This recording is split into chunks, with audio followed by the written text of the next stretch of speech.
Una selva, una familia, una mentira, y los niños que nacieron creyendo que eran los últimos en la faz de la tierra. El aire en la habitación era espeso, casi sólido. Se podía masticar la humedad, el olor a hojas podridas, a tierra mojada y a algo más, el olor dulzón y final de una vida que se apaga. El viejo Ezequiel, el profeta del fin, el arquitecto de esta realidad aislada, era apenas un contorno bajo la manta de lana áspera. Su cuerpo se había encogido, consumido por los años y por el fuego de su propia convicción. Solo sus ojos parecían vivos. Dos brasas incandescentes en una calavera cubierta de piel apergaminada. Su mano, una garra de huesos frágiles y venas como ríos secos, se aferraba. Se aferraba a la mano de su único hijo, Tobías. No era un gesto de afecto, era una transferencia de poder, una soldadura final de voluntades. La respiración de Ezequiel era un susurro de hojas secas arrastradas por el viento. Un sonido frágil que, sin embargo, llenaba el silencio opresivo de la cabaña. Tobías permanecía de pie. Su espalda era una pared de tensión. Sentía el frío de los huesos de su padre filtrándose en su propia piel. Era un frío que no venía de la muerte, sino de la verdad que la precedía. Una verdad helada y absoluta. Las últimas palabras no fueron un grito, ni un lamento. Fueron un testamento susurrado con el último aliento. Un veneno destilado gota a gota en el oído de su heredero. El mundo de afuera, dijo Ezequiel. Su voz era un crujido. El mundo que recordamos ya no existe. Se consumió en su propia vanidad, en su soberbia. Construyeron torres que arañaban el cielo, y el cielo las derribó. Crearon máquinas que pensaban, y esas máquinas los aniquilaron. Bebieron de ríos envenenados por su propia codicia. Respiraron un aire que quemaba los pulmones. El gran fuego no fue un castigo de Dios. Fue un suicidio. La humanidad se prendió fuego a sí misma. La enfermedad vino después. Una plaga nacida de sus ciudades superpobladas. Una fiebre que derretía la carne y pudría el alma. Los hombres se convirtieron en bestias, luchando por restos, matando por un trago de agua limpia. Pero nosotros, Tobías, nosotros nos salvamos, porque vimos la podredumbre antes de que se extendiera, porque huimos. Somos la semilla pura, el último reducto de la cordura en un manicomio de cenizas. Cada palabra era un ladrillo, construyendo la muralla de la prisión de Tobías. La última palabra se extinguió, y con ella, la luz en los ojos del viejo. La mano que sostenía la de Tobías perdió su fuerza. Se quedó inerte, fría, y entonces el silencio. Un silencio nuevo, más profundo, absoluto. No era la ausencia de sonido, era una presencia, pesada y sofocante. En la finca de Ezequiel no se lloraba a los muertos, se asumía su carga. Tobías se soltó suavemente de la mano de su padre. Se acercó a la única ventana de la habitación. Un cuadrado de luz lechosa en la penumbra. Miró hacia afuera, más allá del claro cuidadosamente cultivado, más allá de la empalizada de madera, hacia la muralla, la verdadera muralla, la selva, un muro de árboles tan denso que parecía sólido, un océano verde e indiferente que rodeaba su pequeño mundo, el perímetro de su existencia. Su padre no le había dejado tierras. La tierra no pertenecía a nadie. No le había dejado ganado ni posesiones. Esas eran herramientas, no legados. Le había dejado una verdad sagrada, forjada en el fuego de su propia certeza. Le había dejado la historia del fin del mundo, una herencia que era, al mismo tiempo, el más sagrado de los deberes y la más pesada de las cadenas, una jaula invisible. indestructible. Tobías respiró hondo. El aire húmedo llenó sus pulmones. Sintió el peso de esa herencia asentándose sobre sus hombros. El peso de ser el guardián. Miró a sus hijos, Itzel y Kael. Jugaban en un rincón de la sala principal, construían una pequeña granja con ramitas y piedras. Sus risas eran el único sonido puro que quedaba en el universo, ajenos a la muerte en la otra habitación, ajenos a la extinción del resto de su especie. Ellos eran la esperanza, la frágil y única promesa de un nuevo comienzo para la humanidad. Y él, Tobías, hijo de Ezequiel, sería su protector, su pastor, su carcelero. Aceptó el pacto. El juramento de silencio. Protegería a sus hijos, no de la selva ni de las bestias. Los protegería del conocimiento, de la verdad devastadora de lo que el mundo había sido, y de la mentira aún más devastadora de lo que era ahora. 10 años se deslizaron sobre la finca como el musgo sobre las piedras. 10 años de amaneceres idénticos. 10 años de la misma verdad, repetida hasta convertirse en el aire que respiraban. El sol aún no había logrado atravesar el velo de la niebla, pero el Ara, la esposa de Tobías, ya estaba en movimiento. La guardiana silenciosa del ritual. Sus gestos eran una coreografía aprendida, una danza mecánica contra el caos de la selva. El sonido del maíz contra la piedra de moler era la primera nota de la sinfonía del día. Un ritmo hipnótico, ancestral, el pulso de su existencia contenida. Sus manos, fuertes y encallecidas, trabajaban la masa, preparando el sustento, el pan de cada día en un mundo sin panaderías. Después, el recorrido por el perímetro. Revisaba las trampas, nudos y lazos que conocía de memoria, buscando algún pequeño animal, la proteína que fortalecería los cuerpos de sus hijos, los últimos hijos de la tierra. Luego, la lección. Sentaba a Itzel y a Kael a la mesa de madera tosca y les enseñaba a leer. Pero su universo literario era minúsculo. Un único libro. Solo uno. La Biblia escrita a mano por el abuelo Ezequiel en un viejo cuaderno de contabilidad. Sus páginas, amarillentas y frágiles. Su contenido, una mezcla de advertencias, profecías y reglas. La historia del gran fuego. Las descripciones de los hombres de veneno. Los mandamientos para la vida pura. El Ara se detuvo un momento junto al barril que recogía el agua de lluvia. La superficie del agua estaba quieta. Un espejo oscuro y perfecto. Se inclinó y vio su reflejo. El rostro de una mujer suspendida en el tiempo. Las líneas de expresión en sus ojos no eran de alegría ni de tristeza. Eran de vigilancia, de una alerta constante.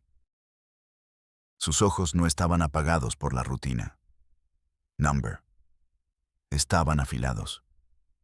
2 centinelas que vigilaban las fronteras de la mentira. Buscando fisuras, se preguntó, como hacía a veces en esos breves instantes de soledad, ¿quién era esa mujer? ¿Qué quedaba de la joven que había creído en la historia de Ezequiel sin dudar? Ahora, la creencia era un hábito. Y la duda, un lujo que no podía permitirse. El mundo despertaba con una cacofonía que era su silencio. Los monos aulladores lanzaban sus lamentos desde la distancia. Un coro fantasmal que marcaba los límites de su territorio. El zumbido de millones de insectos era un muro de sonido constante, la banda sonora de su aislamiento. Luego, los sonidos de la vida que ellos mismos habían creado. El canto de un gallo, el chapoteo de los cerdos en el barro, y finalmente, los pasos de Tobías, inconfundibles, firmes, regulares, sobre la tierra apisonada. No eran los pasos de un granjero, eran los pasos de un centinela. el patriarca que patrullaba los muros de su creación, el guardián que se aseguraba de que la realidad se mantuviera intacta. La comida del mediodía era otro ritual, otro pilar en la estructura de su mundo. Gachas de maíz, yuca, alguna fruta, y las palabras, siempre las palabras. Tobías, sentado a la cabecera de la mesa, recitaba los pasajes del libro de Ezequiel. Su voz era grave, resonante, como un sacerdote en su templo. Hablaba del gran fuego. Pintaba con palabras imágenes de ciudades derritiéndose bajo un cielo de sangre, de ríos hirviendo con veneno, de hombres con máscaras que respiraban aire artificial. Hablaba de los hombres de veneno, los que habían adorado el dinero y la velocidad, los que habían construido máquinas que volaban y mataban desde el cielo. Itzel, la mayor, escuchaba con una solemnidad que imitaba la de su padre. Ella era la heredera de la fe. Sus ojos no mostraban duda. Pero Cale, el pequeño, era diferente. Su mente era un terreno más fértil para las preguntas. Y ese día, una de esas preguntas escapó. Su voz fue un murmullo, un hilo de sonido en la densa tela del sermón de su padre. Preguntó qué había sido el ruido. El día anterior. Un ruido metálico, agudo y persistente, que había cruzado el cielo de un extremo a otro, como un insecto gigante y furioso. El tenedor de madera se deslizó de los dedos de Tobías. Cayó sobre el plato de barro cocido. El sonido, un clac seco, fue una detonación. Un disparo en la quietud de la capilla. El tiempo se congeló. La cuchara de Elara se detuvo a medio camino de su boca.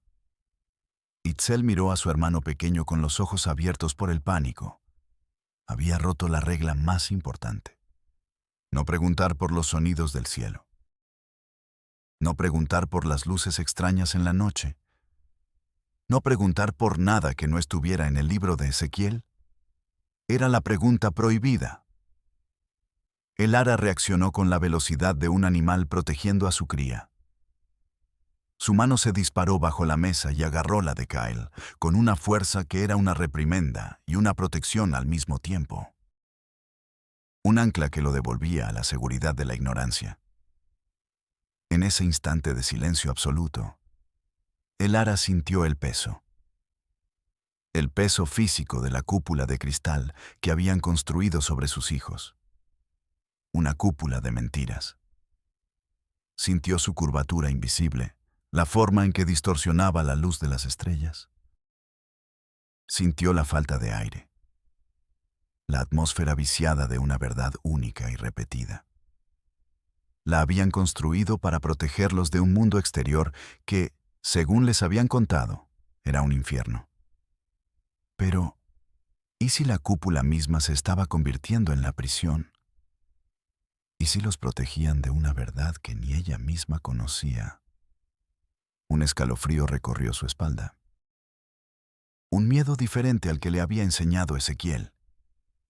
No era el miedo al mundo muerto, era el miedo a la mentira viva. El forastero fue una violación, una intrusión violenta en la perfecta armonía de su mundo cerrado. Mateo, un biólogo que se había desviado de su ruta, no solo era un hombre, era un artefacto de otro universo. Su aparición misma era una herejía. Su ropa era un asalto a los sentidos. Nylon, un material liso y antinatural, de colores que no existían en la paleta de la selva. Un naranja fosforescente que parecía gritar. Un azul eléctrico que vibraba con una energía ajena. Su mochila, una estructura compleja de correas, hebillas de plástico y cremalleras, parecía un caparazón de un insecto del futuro. Estaba llena de objetos cuyo propósito era incomprensible. Un GPS con una pantalla que emitía una luz verde y parpadeante. Una botella de plástico transparente. Un reloj digital que medía el tiempo en fragmentos precisos. El mundo de la familia era orgánico. Madera tallada, barro cocido, acero forjado a mano en la pequeña fragua de Tobías. El mundo de Mateo era sintético, producido en masa. Un mundo que, según la sagrada escritura de Ezequiel, había sido borrado del mapa. Tobías lo encontró por casualidad. O por el destino, como pensó más tarde. El tobillo de Mateo estaba atrapado en una trampa para pecaríes. No estaba herido de gravedad, pero sí inmovilizado. Tobías se acercó, no con la cautela de quien encuentra a un extraño, sino con la reverencia temerosa de quien se topa con una manifestación sobrenatural. No vio a un hombre. Vio a un fantasma. Un espectro del mundo muerto. Una alucinación traída por la fiebre de la selva. Un demonio vestido con los colores del veneno. Mateo, a pesar del dolor y la confusión, intentó establecer contacto. Su instinto fue el de un hombre civilizado. Ofrecer un gesto de paz. Hurgó en uno de los bolsillos de su mochila y sacó una pequeña barra envuelta en un papel brillante con letras extrañas. Una barra de chocolate. Se la tendió a los niños, que se habían acercado tímidamente detrás de su padre. La reacción fue inmediata y violenta. Itzel y Kael retrocedieron de un salto, como si les hubiera mostrado una serpiente venenosa. Sus ojos se abrieron con un terror puro, primordial. Un terror que Mateo fue incapaz de procesar. ¿Qué era ese objeto? ¿Un trozo de la podredumbre del mundo antiguo? ¿Un veneno dulce para tentar a los puros? Kael, el pequeño, comenzó a temblar. Se escondió detrás de las piernas de su madre, aferrándose a su falda como si fuera el único ancla en un mundo que de repente se había vuelto inestable. Miraba el chocolate no como un alimento, sino como la encarnación de todo el mal del que su abuelo le había advertido. Esa fue la primera grieta, no en la mentira de la familia, sino en la comprensión de Mateo. Se dio cuenta de que no se había topado con una simple familia aislada. Había caído en una realidad diferente. Mientras su tobillo sanaba, Mateo se convirtió en una presencia tolerada pero extraña. Un animal de zoológico. Tobías lo observaba constantemente, estudiando sus movimientos, sus palabras, tratando de entender la naturaleza de esta aparición. Para romper el hielo, o simplemente para aliviar el tedio de los niños, que lo miraban con una mezcla de miedo y fascinación, Mateo les ofreció las herramientas más simples. Un trozo de carbón de la hoguera y una hoja en blanco de su cuaderno de campo. El papel. Un objeto casi mágico en un lugar donde la escritura se limitaba al libro sagrado de Ezequiel. Kael lo tomó. Al principio con recelo. Luego, sus pequeños dedos se cerraron sobre el carbón y empezó a dibujar. No era un juego, era una descarga, un exorcismo. Dibujó su mundo con una precisión obsesiva. La casa, con sus postes de madera y su techo de paja. El río, que era la frontera sur. Los corrales con los cerdos y las gallinas. Lo dibujó todo. Y luego, alrededor de su universo, trazó una línea. Una línea gruesa, negra, enfática. La muralla. La frontera entre lo conocido y lo prohibido. Más allá de la línea, su imaginación se desató en la oscuridad. Dibujó las criaturas de las que hablaban las historias de Tobías. Demonios con alas de murciélago y ojos de fuego. Bestias que acechaban en el mundo muerto. Mateo se acercó, curioso por ver el mapa mental de este niño. Admiró los detalles de la finca. Y entonces, su ojo científico, entrenado para ver lo anómalo, se fijó en algo.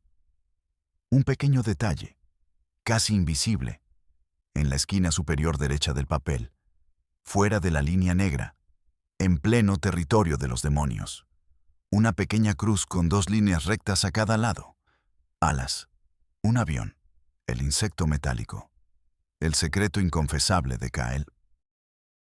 La prueba de que había visto a través de una fisura en el fin del mundo. En el instante en que Mateo enfocó su mirada en el dibujo, Kael lo supo. Levantó la vista y vio el reconocimiento en los ojos del forastero. Lo había descubierto. Había visto su herejía. El pánico se apoderó de él. Un pánico salvaje y desesperado. Con un movimiento brusco, le arrebató el papel a Mateo. Lo arrugó en sus manos, convirtiéndolo en una bola apretada. Y sin pensarlo 2 veces, corrió hacia la hoguera y lo arrojó a las llamas. El papel se enroscó, se volvió negro y desapareció en una llamarada. La prueba se convirtió en cenizas, pero era demasiado tarde. La imagen de ese pequeño avión, dibujado en el cielo de los demonios, quedó grabada a fuego en la mente de Mateo. La herida de Itzel fue la chispa que incendió el polvorín.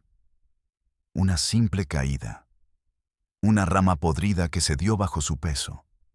Pero la caída fue brutal. El resultado, una visión de pesadilla. El hueso de la tibia, blanco y afilado, asomando a través de la piel desgarrada. Una fractura expuesta. El grito de la niña fue una aguja que atravesó la densa atmósfera de la finca. El pánico se extendió como una mancha de aceite. Tobías reaccionó como le habían enseñado. Como el patriarca, el guardián de la fe inquebrantable de Ezequiel.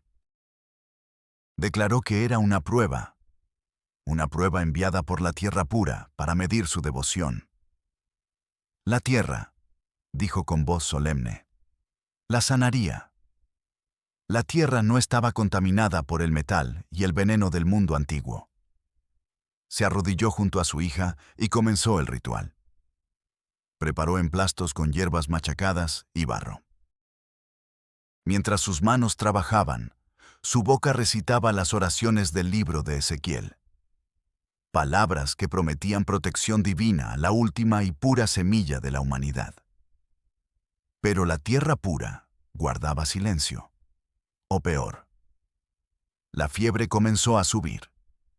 Una marea de calor que hacía que el cuerpo de Itzel se estremeciera en espasmos. La herida, en lugar de sanar, se hinchó. La piel alrededor se tensó, brillante y de un color rojo violáceo. Y luego, el olor. Un hedor dulzón y nauseabundo.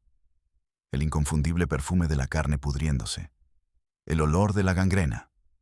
El ara observó durante 2 días y 2 noches, sentada junto al lecho de su hija. Observó cómo la vida se escapaba de ella. Observó a su marido aplicar más emplastos inútiles. Escuchó sus oraciones cada vez más desesperadas. Plegarias dirigidas a un Dios sordo o a una mentira. Y algo dentro de ella, algo que había estado agrietado durante años, finalmente se rompió. La fe de la madre fue aniquilada por el amor de la madre. Se levantó, se enfrentó a Tobías. Su voz ya no era el susurro de una esposa sumisa. Era el acero frío de una sentencia. Dijo que la tierra no la estaba sanando, la estaba asesinando. Dijo que las hierbas de Ezequiel eran inútiles, que sus oraciones eran solo ruido. Y le lanzó el ultimátum. La declaración de guerra. Si él no abandonaba la locura de su padre en ese mismo instante, si no la ayudaba a salvar a su hija, ella misma la llevaría. La llevaría en brazos, a través de la selva si era necesario, hasta el fantasma, hasta el demonio, hasta Mateo, el único en ese mundo que representaba algo más allá de la fe ciega y la muerte segura. La noche en la selva no es silenciosa. Es un organismo que respira, que cruje, que susurra. El campamento improvisado de Mateo era una herida de luz y olor químico en el tejido orgánico de la oscuridad. Se había instalado junto a un arroyo, y el sonido del agua corriendo sobre las piedras era una constante. Un murmullo perpetuo que parecía contar historias más antiguas que cualquier hombre. El aire olía a tierra húmeda, a hojas en descomposición, a la dulzura empalagosa de alguna flor nocturna. Pero sobre todo, olía a antiséptico. Un olor punzante, estéril, que emanaba de su botiquín de primeros auxilios abierto. El olor de un mundo que no debería existir aquí. La única luz provenía de la linterna que llevaba en la frente. Un único ojo de luz blanca y fría que cortaba la negrura con la precisión de un bisturí. El haz de luz pintaba las hojas de los helechos de un verde eléctrico y antinatural. Transformaba troncos de árboles en columnas de templos olvidados. Creaba sombras que se alargaban y se retorcían, como criaturas danzantes al acecho justo en el borde de la visión. Más allá de ese círculo de luz, la oscuridad era absoluta. No era una ausencia de luz. Era una presencia tangible, un muro negro que lo envolvía todo. El ara apareció en el borde de ese muro. No llegó caminando. Simplemente se materializó. Una figura silenciosa, esculpida en sombras, con el bulto febril de su hija en brazos. Mateo se puso en pie de un salto, el corazón martilleándole en el pecho. La luz de su linterna la barrió, haciéndola parpadear. El ara no gritó, ¡ayuda! Las palabras directas eran un lujo que su mundo no le había enseñado. Su mundo se basaba en rituales, en significados ocultos, en verdades no dichas. Se acercó lentamente, y su petición de ayuda fue un interrogatorio. Un intento desesperado de entender la realidad que estaba invadiendo la suya. Señaló el botiquín abierto. Preguntó por el chocolate. Aquel objeto que sus hijos habían rechazado con tanto terror. Preguntó si era veneno. Mateo, aún tratando de procesar la situación, apenas pudo negar con la cabeza. Le explicó, con palabras sencillas, que era un dulce. Algo que los niños de su mundo comían para celebrar, para sentirse felices. La palabra niños, en plural, resonó en el aire nocturno. No los niños, los últimos, sino niños, una multitud de ellos. El ara asintió lentamente, como si estuviera archivando esa información imposible. Luego señaló la ropa de Mateo. Preguntó por qué brillaba bajo la luz. ¿Por qué no se rasgaba con las espinas como sus ropas de algodón? ¿Por qué sus botas parecían hechas de la piel de ningún animal conocido? Cada pregunta era una piedra que quitaba del muro de su fe. Y al quitar las piedras, la estructura se debilitaba, y lo que había detrás comenzaba a filtrarse. Empezó a hablar, a desahogar las dudas que la habían envenenado en silencio durante años. Le contó la historia del gran fuego, no como una leyenda, sino como la contaba Tobías. Con la voz temblorosa de fervor, los ojos brillantes a la luz de las velas. Le describió cómo su marido pintaba un cuadro de cielos de fuego y ciudades de escoria. Le contó el día que el río trajo un regalo del mundo muerto, un gran aro negro de goma, un neumático. Recordó el pánico en los ojos de Tobías. No era miedo, era una repulsión sagrada. ¿Cómo había arrastrado el objeto fuera del agua, prohibiendo a los niños que lo tocaran? ¿Cómo lo había quemado en una gran hoguera, recitando los pasajes de Ezequiel sobre la purificación por el fuego? El humo negro y espeso que subió al cielo era, para Tobías, el pecado del mundo antiguo, haciéndose cenizas. Le contó el día que castigó a Cael. Su hijo pequeño, movido por una curiosidad tan natural como respirar, Había pasado días construyendo una pequeña balsa con juncos. Solo quería ver qué había más allá del recodo del río. Solo quería expandir su universo unos pocos metros. Tobías había encontrado la balsa antes de que pudiera botarla. La había destrozado, pisoteándola, reduciéndola a un montón de tallos rotos. Le había gritado a Kael. Le había dicho que los demonios del agua arrastraban a los niños curiosos a las profundidades. Que más allá del recodo solo había un remolino que conducía al infierno. Le prohibió acercarse al río durante un mes entero. Y el Ara había visto cómo una pequeña luz de asombro en los ojos de su hijo se apagaba ese día. Mateo escuchaba, inmóvil. La historia se desplegaba ante él, más extraña y terrible que cualquier leyenda de la selva. Al principio, lo procesó como un científico. Un caso fascinante de psicosis compartida. Un delirio inducido por el aislamiento. Pero mientras el Ara hablaba, mientras veía el dolor genuino en su rostro, la verdad lo golpeó. No con la fuerza de un descubrimiento, sino con el frío de una inyección letal. Un escalofrío le recorrió la espalda. Un frío que no tenía nada que ver con la humedad de la noche. Se dio cuenta, con una claridad nauseabunda, de que no estaba tratando con locos. Estaba tratando con prisioneros. Prisioneros de una historia. Víctimas de una mentira tan vasta y tan perfectamente mantenida que había suplantado a la realidad. Comprendió que era el único testigo de un crimen que nadie podría creer. Un crimen contra el alma. Su mano se movió con una lentitud deliberada hacia el bolsillo donde guardaba su teléfono. La caja de brujería. El artefacto del mundo muerto. Lo sacó. La pantalla iluminó su rostro por un instante. Con un par de toques discretos, activó la grabadora de voz. No lo hizo para denunciar. No para juzgar. Lo hizo por instinto de conservación. El instinto de un archivero que se encuentra ante un manuscrito único que está a punto de arder. Necesitaba preservar esa voz, esa historia. Necesitaba una prueba, por pequeña que fuera, de que esta realidad prohibida, este reino construido sobre la palabra de un profeta loco, realmente existía.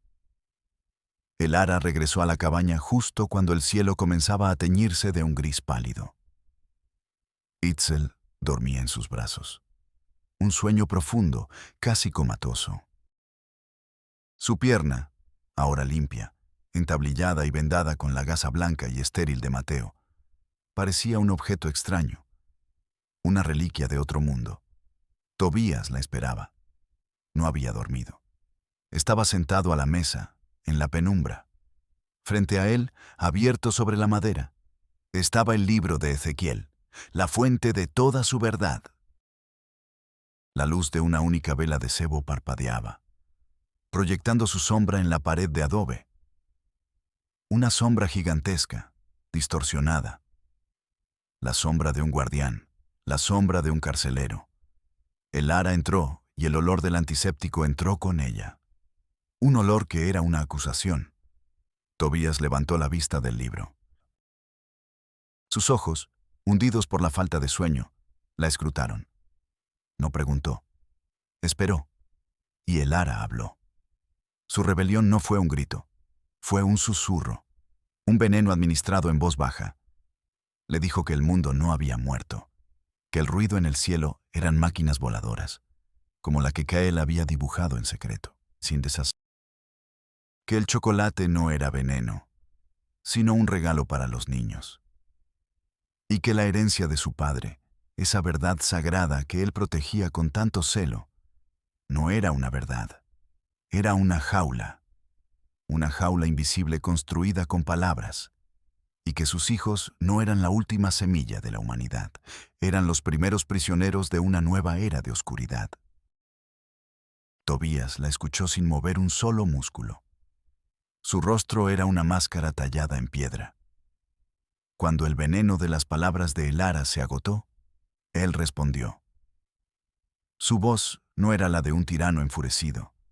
Era la voz tranquila y triste de un creyente enfrentado a un hereje. Le dijo que esas palabras no eran suyas, no. Que el fantasma, el demonio de la selva, la había envenenado. Que le había susurrado las mentiras del mundo antiguo para tentarla. Le recordó la pureza de su vida. Una vida sin crimen, sin avaricia, sin la maldad que su padre había descrito. Le recordó que no conocían la enfermedad. Y le dijo que la infección que ahora pudría la pierna de Itzel, su propia hija, no había nacido de la tierra pura. Había llegado con el forastero. El demonio había traído la plaga con él. Su mentira, le dijo Tobías, su voz cargada de una sinceridad desgarradora. No era un acto de crueldad. Era el mayor acto de amor posible. Era el sacrificio de un padre que elige proteger a sus hijos de un mundo monstruoso, aunque el precio sea encerrarlos en un paraíso diminuto. Él no era su carcelero. Él era su salvador. Y en la penumbra de la cabaña, a la luz de una única vela, él creía cada una de sus palabras. Ezequiel no nació profeta en la selva. Se forjó en el infierno que intentaba olvidar. La ciudad. Una vez fue un hombre del mundo de afuera. Un hombre anónimo en una metrópolis de acero y cristal. Trabajó en sus fábricas, respirando el aire cargado de partículas metálicas. Viajó en sus trenes subterráneos, apretado contra otros cuerpos anónimos, sintiendo la soledad desesperada de la multitud. Y vio lo peor de la creación humana. Vio la violencia casual por un puñado de billetes. Vio la avaricia que convertía a los hombres en lobos con traje.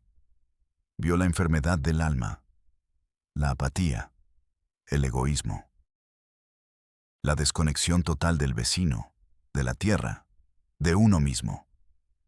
Llegó a convencerse de que la humanidad no era la cúspide de la creación. Era una plaga, un cáncer que crecía sobre la faz de la tierra, condenado a consumirse a sí mismo. Pero el desprecio filosófico no es suficiente para construir una religión. Se necesita un trauma. Una herida personal que se magnifique hasta alcanzar proporciones cósmicas. Y Ezequiel la tuvo. Su familia. La que había dejado atrás en la ciudad. Se desmoronó. Fue devorada por las enfermedades modernas que él tanto odiaba. No la peste bubónica, sino la adicción. La depresión. La deuda asfixiante. Vio a su propio hermano perderlo todo en el juego. Vio a su sobrina, una joven brillante, consumida por las drogas sintéticas que prometían un paraíso artificial y entregaban un infierno real. Vio cómo la enfermedad, el cáncer que venía del aire y la comida envenenados, se llevaba a su hermana. En su mente febril, la tragedia de su familia no fue una casualidad. Fue una señal, una profecía.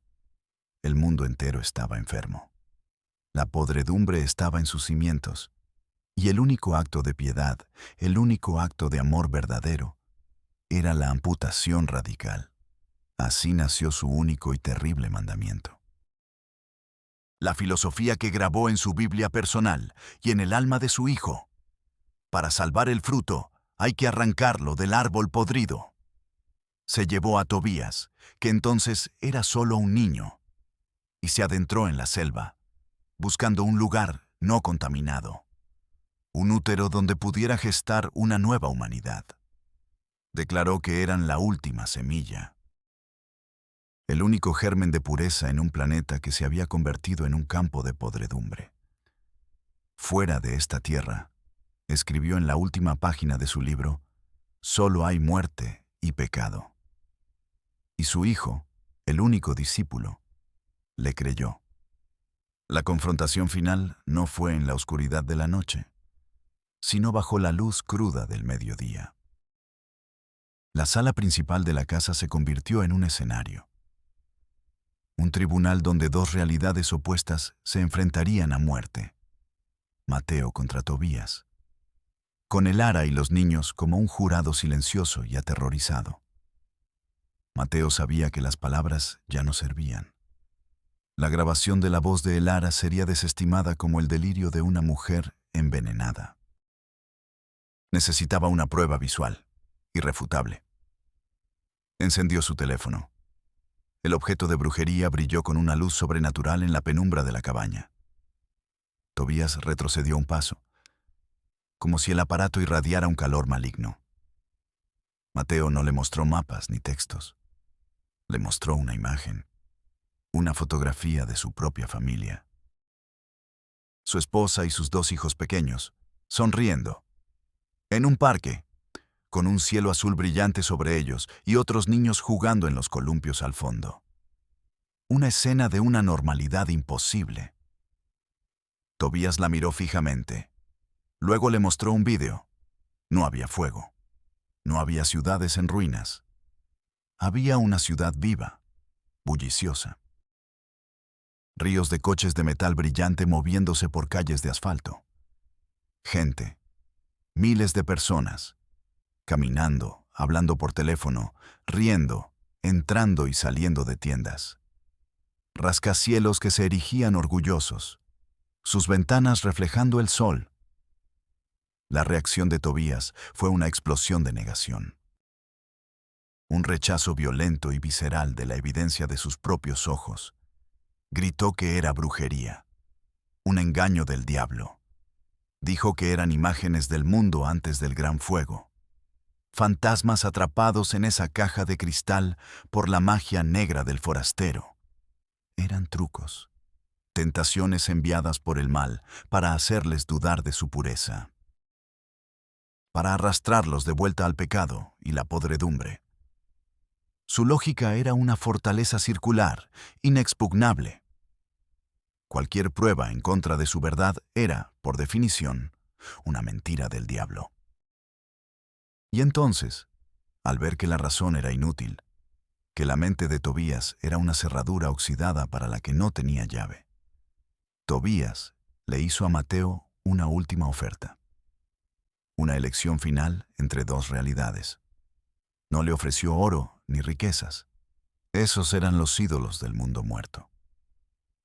Le ofreció algo mucho más valioso, la salvación. Le dijo a Mateo que podía quedarse, que podía destruir su caja de brujería y aceptar la verdad. Rechazar el mundo de fantasmas y demonios que llevaba en el bolsillo. Podía unirse a la última familia, ser puro, vivir en paz en la única tierra limpia que quedaba en el universo. Oh, podía irse, podía tomar su tobillo sanado y volver a la selva. E intentar enfrentarse a los demonios. No los demonios de las historias de Ezequiel, los demonios reales, las serpientes venenosas, los jaguares hambrientos, el laberinto verde que no perdonaba a los que no conocían sus secretos. No fue una amenaza directa, fue algo peor. En la mente trastornada de Tobías, era una elección justa entre el cielo y el infierno. Una última oferta de salvación y una sentencia de muerte segura. Fueron necesarios días de infierno verde para que Mateo encontrara la salida. Días de caminar sin rumbo, guiado solo por el sol y su GPS moribundo. Días de hambre, sed y un miedo constante a los ruidos invisibles de la selva. Finalmente, tropezó con un sendero de madereros y llegó al pueblo más cercano. Un puesto de avanzada de la civilización, cubierto de polvo y apatía. La oficina del comandante de la policía era una caja de calor. El aire era denso, pesado por la humedad y el olor a papel viejo y sudor. Un ventilador de techo giraba con la velocidad de un planeta moribundo, apenas moviendo el aire espeso. Mateo, con la ropa hecha jirones, la barba crecida y los ojos febriles, contó su historia. Las palabras se atropellaban, tropezando unas con otras en su urgencia por salir. Habló de la finca, de Ezequiel, de la Biblia del fin del mundo, de los niños prisioneros de una mentira. El comandante, un hombre corpulento con un bigote lacio, lo escuchó con una paciencia profesional, apoyado en su silla, que crujía bajo su peso. Cuando Mateo terminó, exhausto y tembloroso, el comandante sonrió. Una sonrisa que no llegaba a sus ojos. Le dijo a Mateo que tenía fiebre tropical, que la selva le hacía eso a la gente, que el aislamiento, el hambre y el miedo podían crear visiones muy reales, familias perdidas, cultos apocalípticos, demonios y fantasmas. Su condescendencia era un muro tan impenetrable como la propia selva. Le ofreció un vaso de agua tibia y le aconsejó que buscara un médico y descansara. Mateo salió de la oficina, tropezando bajo la luz implacable del sol. El mundo real lo asaltó. El rugido de una motocicleta al pasar. La música estridente que salía de un bar. El olor a aceite frito de un puesto callejero. Todo le parecía extraño, violento, demasiado ruidoso, demasiado rápido. Y entonces lo comprendió. La historia de la familia, la prisión mental de Tobías, era tan monstruosamente increíble, tan radicalmente fuera de la experiencia humana normal, que sonaba exactamente como la locura. La verdad estaba protegida por el mejor escudo de todos, su propia inverosimilitud. Pero no se rindió. Buscó ayuda en otro sitio. Encontró una pequeña y destartalada oficina de una organización no gubernamental de derechos humanos. El lugar estaba abarrotado de carpetas y mapas que mostraban zonas de deforestación y conflictos por la tierra. La dirigía una mujer de mediana edad, con ojos que habían visto demasiado pero que aún conservaban una chispa de lucha. Le contó la historia de nuevo, esta vez con más calma, apoyándose en los detalles, en la grabación de la voz temblorosa de Elara. La activista, a diferencia del comandante, le creyó. Vio la sinceridad desesperada en los ojos de Mateo. Pero creer y poder actuar eran dos cosas muy diferentes. Le habló de la realidad de su mundo. La burocracia, la falta de fondos, las disputas de jurisdicción. ¿Cómo se podía justificar una expedición costosa y peligrosa a una zona no cartografiada? Basada en el testimonio de un biólogo posiblemente traumatizado y una grabación de audio? ¿Qué crimen se denunciaba exactamente? Legalmente, no había secuestro. Era un padre criando a sus hijos en el aislamiento. Una forma de abuso, sí. Pero, suficiente para movilizar a las autoridades en una región donde ocurrían crímenes más visibles y violentos todos los días. Mateo se vio atrapado en una red de peros, de es complicado, de necesitamos más pruebas. Y tuvo su epifanía final. El sistema, la civilización, no estaba diseñado para rescatar a personas de una prisión que no sabían que existía. Estaba solo. El sistema le había fallado, así que Mateo recurrió a su propio sistema. El mundo de la ciencia y los medios de comunicación. Contactó a un viejo profesor con influencia. Llamó a un periodista de investigación al que una vez había ayudado con un artículo sobre especies en peligro. Movió hilos. Creó ruido. Consiguió los recursos no a través de los canales oficiales, sino a través de donaciones privadas y el interés de una cadena de televisión. Organizó una expedición privada y consiguió un helicóptero. El ruido metálico en el cielo, el insecto gigante de Cael. Esta vez, no era un presagio solitario, era la caballería. cuando el helicóptero descendió sobre el claro de la finca, seguido por un equipo de autoridades locales avergonzadas y presionadas por la presencia de un cámara. No hubo resistencia. La familia salió de la cabaña, no para luchar, sino para rendirse a lo inevitable. Pero no se rindieron a los hombres, se rindieron a los demonios. Sus rostros eran máscaras de terror absoluto. Miraban a los rescatadores con uniformes y equipo como si fueran criaturas de otro planeta. Estaban siendo abducidos. Los cuentos de Ezequiel se habían hecho realidad. Los llevaron a un centro de salud en el pueblo. Y allí, en la esterilidad de una pequeña habitación, ocurrió un momento que encapsuló el choque de universos. Itzel, cuya pierna estaba ahora completamente curada, se quedó sola por un instante. Vio un pequeño interruptor de plástico blanco en la pared. Nunca había visto algo así. Movida por la curiosidad, lo tocó. Lo pulsó. La bombilla del techo se encendió, inundando la habitación con una luz amarilla y artificial. Un sol en una caja. Soltó un grito ahogado y dio un paso atrás. Temblando, volvió a tocar el interruptor. Oscuridad. Lo pulsó de nuevo. Luz. Se quedó allí durante varios minutos, apagando y encendiendo el mundo. Sus ojos, una galaxia de miedo puro y asombro infinito. Un año después. La finca de Ezequiel era una cicatriz verde. La selva, con su paciencia implacable, estaba devorando la mentira. Las lianas se tragaban las paredes de la casa. El techo de paja se había derrumbado, abriendo un hueco al cielo. La creación del profeta estaba siendo desmantelada, molécula a molécula, por la verdad de la naturaleza. El Ara y sus hijos vivían en una casa de acogida en una pequeña ciudad. Un lugar limpio, seguro y aterradoramente extraño. Una tarde, Kael estaba sentado en el suelo de la sala de estar. Frente a él, una caja mágica, un televisor. Su rostro pequeño, iluminado por el parpadeo constante de la pantalla, era un lienzo en el que se proyectaba un torbellino de imágenes incomprensibles. Coches que hablaban, animales que cantaban, explosiones, gente riendo. Un bombardeo de información de un universo que apenas empezaba a aceptar que existía. Los niños estaban en terapia intensiva.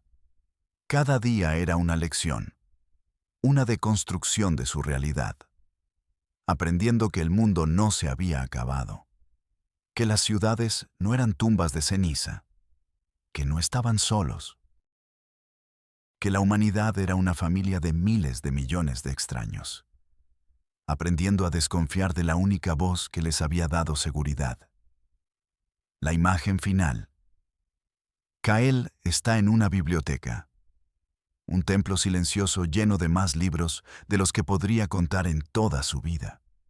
Sostiene en sus pequeñas manos un objeto esférico, un globo terráqueo. Con su dedo índice, lo hace girar, lentamente, una y otra vez. Su dedo traza las costas de continentes que no sabía que existían. Cruza océanos cuyo nombre no conocía. Su expresión no es de pura alegría. Es una mezcla infinitamente compleja. Hay asombro, sí.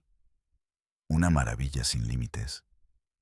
Pero también hay una tristeza profunda, infinita. La tristeza de un prisionero que acaba de descubrir el tamaño del mundo, y con ello, el verdadero tamaño de su jaula.